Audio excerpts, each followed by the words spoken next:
Olá, tudo bem?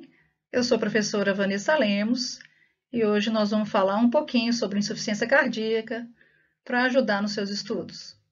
Vamos lá? A insuficiência cardíaca é uma síndrome que nós vamos ver daqui a pouco, causada ou por sobrecarga de volume ou por sobrecarga de pressão.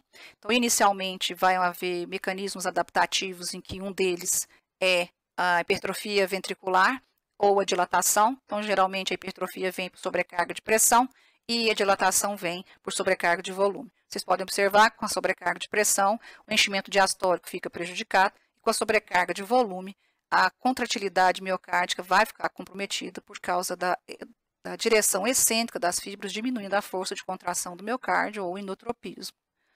Antes, essa sobrecarga de pressão gerando hipertrofia ventricular esquerda com miocardiopatia hipertrófica era chamada de insuficiência cardíaca diastólica, hoje a gente chama de insuficiência cardíaca com fração de ejeção preservada, e a sobrecarga de volume causando hipertrofia excêntrica, gerando dilatação ventricular, era chamada de insuficiência cardíaca sistólica, hoje a gente a chama de insuficiência cardíaca com fração de ejeção diminuída. Então, a insuficiência cardíaca é uma síndrome clínica que é causada devido ao distúrbio de desempenho miocárdico, ou seja, alteração tanto de remodelamento do volume quanto de contração, que faz com que haja uma ativação progressiva do sistema neuromoral, gerando uma insuficiência circulatória e congestão sistêmica e pulmonar. As principais causas são a isquemia, a hipertensão arterial, doenças valvulares, miocardiopatia, doença pericárdica, hipertireoidismo, anemia e etc.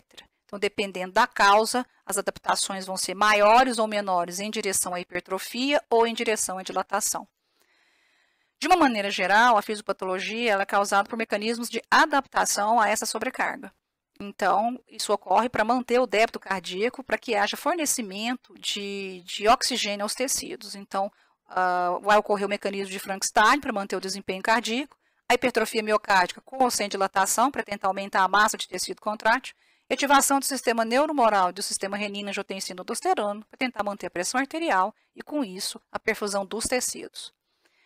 Dessa maneira, com esses mecanismos adaptativos, o organismo vai gerando as adaptações necessárias para manter a pressão arterial e a perfusão tecidual, manter a função circulatória e sistêmica e pulmonar, mas à medida que esses mecanismos adaptativos vão se exaurindo, vão gerando os distúrbios e aí as manifestações clínicas elas surgem.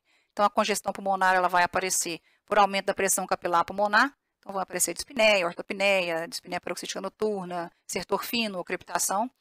A congestão sistêmica vem pelo aumento da pressão venosa sistêmica. Então, os sintomas são sistêmicos. O primeiro deles que aparece é o edema de membro inferior, e depois ele passa a ser ascendente. Aí você pode ter patomegalia, com isso gerador abdominal, você pode ter ascite, derrame pleural, etc. Baixo débito cardíaco, causado pela redução do débito cardíaco, então você vai ter baixa perfusão tecidual, redução da perfusão renal, então com isso você vai ter oligúria, redução da perfusão cerebral, então você vai ter Chine-Stokes, fadiga e astenia pela redução da perfusão muscular e assim por diante.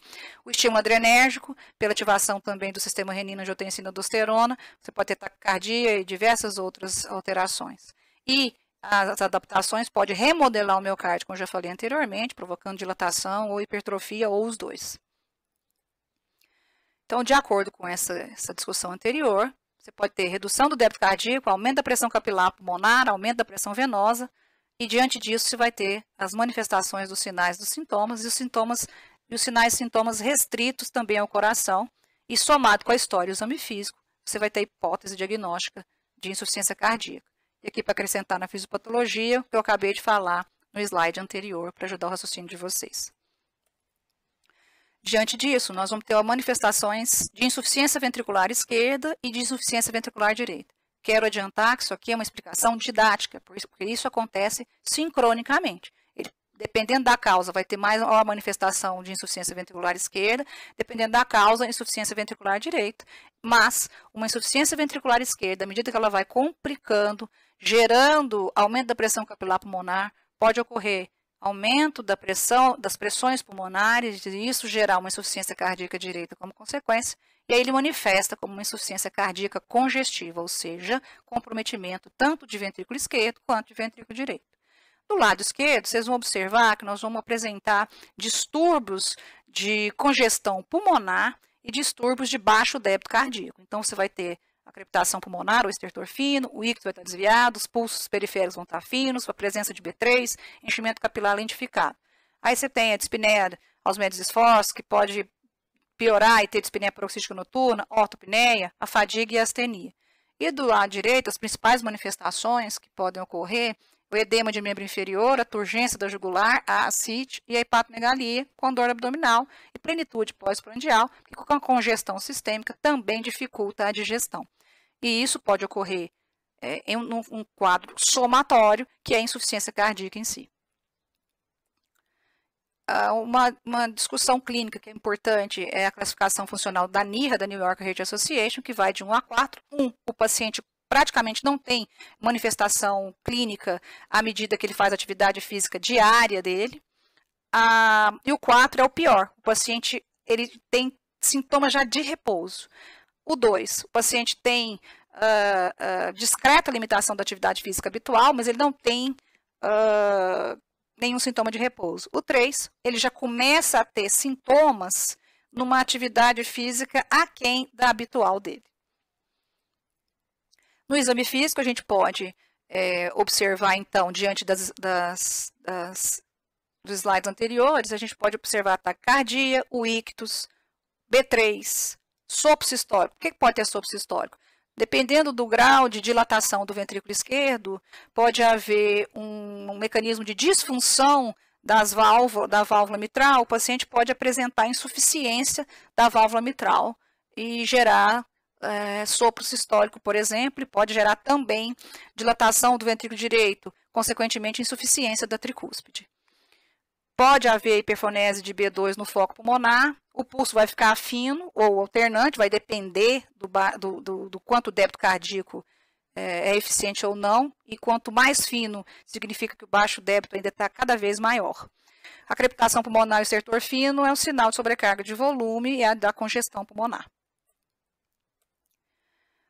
À beira do leito é importante você conhecer esses critérios de Framingham, porque ajuda muito, às vezes você não tem exame nenhum, e te ajuda a somar no seu raciocínio. Eu espero que eu tenha te ajudado a direcionar seus estudos e aqueles que estão começando a roteirizar seus estudos. Deixo um abraço, muito obrigada e boa sorte.